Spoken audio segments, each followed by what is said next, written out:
xilli ayuu ahaa fanaan dadku ay jecel yihiin inay maqlaan heesihiisa maantase waa mid kale horey waxaa loogu yaqaanay Axmed Biif balse maanta waxa uu la baxay Axmed Khayr shalay halkii uu ka heesi jiray masrax dumar iyo rag ay isku dhex jiraan oo ay u sacabatumayaan macaanida codkiisa tolmoon maanta waxa uu saaran yahay halka waxa uu ku soodeynaya ma ahan hees ee waa kalaamka rabbigeena casa wajalla uu ka soo dejiyay 7 samadood dushood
waxa uu ka jeedinayaa halkani muxaadaro oo ah masjidka weyn ee jaamaca magaalada Baydhabo waxa hortuban dhalinyaro boqolaal gaaraya oo xiiseynaya isbedelkiisa iyo go'aanka uu qaatay ee ah barashada diinta iyo faafinteeda intii uu muxaadarada jeedinayay waxa uu diiradda saaray in dhalinyarada aysan ku mashquulin wax ilowsiinaya mawdka iyo aakhirada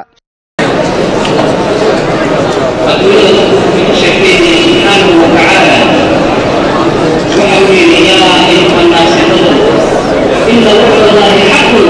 فلا تأتي إله سبحانه وتعالى وحده وحقيقه فلا تأتي فلا تغرنكم بالحياة الدنيا ولا يغرنكم بالله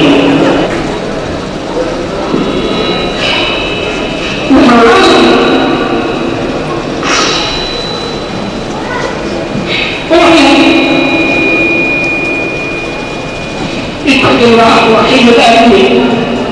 وحين تموين ولكن المؤمن على الإخلاص وإلى الوحي والرفقة لأنه الحياة الحمد لله وعروض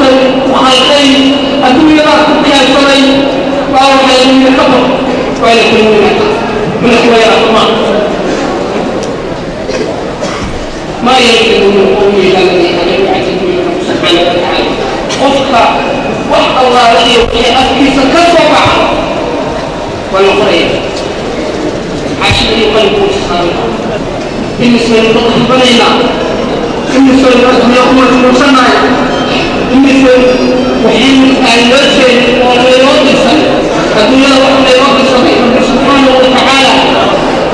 إن النفوق كفروا والأدوية يستمشون وما خلقت الجن والإنس إلا ليعبدون رب سبحانه وتعالى جن والإنس ما أمرهم Sheekh Maxamed Khayr ayaa ilmeeyay in yar isagoo minbarka saaran waxa farxad gelisay dhalinyarada soo xaadirtay muxaadaradiisa isagoona u sheegay in meel ka waasacsan uu ku qaban doono muxaadaro iyagoona dadka isku qabin ciriiri iyo isbuurasho fara badan isagoona ballan qaaday in jimcaha toddobaadka dambe ee soo socda hadduu Allah awood leh ogolaado uu ku qaban doono muxaadaro garoonka Dictor Ayub ee magaalada Baydhabo maantana kuleylka ciriiriga iyo isbuurashada badan awgeed uu muxaadaradii u soo gaabiyay السلام عليكم ورحمة الله وبركاته وليال حضرتك فوضى ويدرك ليس كاكتين سنة بجر عوضة سعيدك الجامعة تدخل عاد ومطل ونشد تدخل صوم حاضري تدخل ببقات خرج عنه إن شاء الله تعالى الحمد لله لله سبحانه وتعالى خير كالوسيا اليوم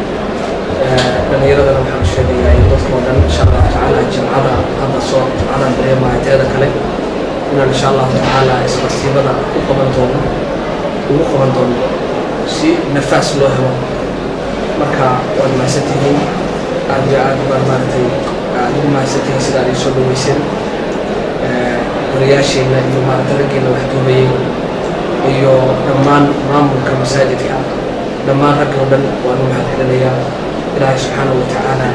hana ka dhigo kuwii ku kulma jannatu firdaws dhammaanteen baa qofku alla khayr la doono waxa uu ku hanuuniyaa diintiisa. axmed biif kii shalay ee ahaa fanaanka waxaa alle uu la doonay inuu noqdo sheekh maxamed khayr, wanaagga iyo xaqa dadka ku wacdiya, hobolnimadiina ka toobad keenay, isbeddelkana uu ka muuqdo, hidaayada allana uu haleelay. mukhtaar sheekh aadan dalmar, telefishinka raadiyaha dalsan, barshawiiney baydhabo jinnaay.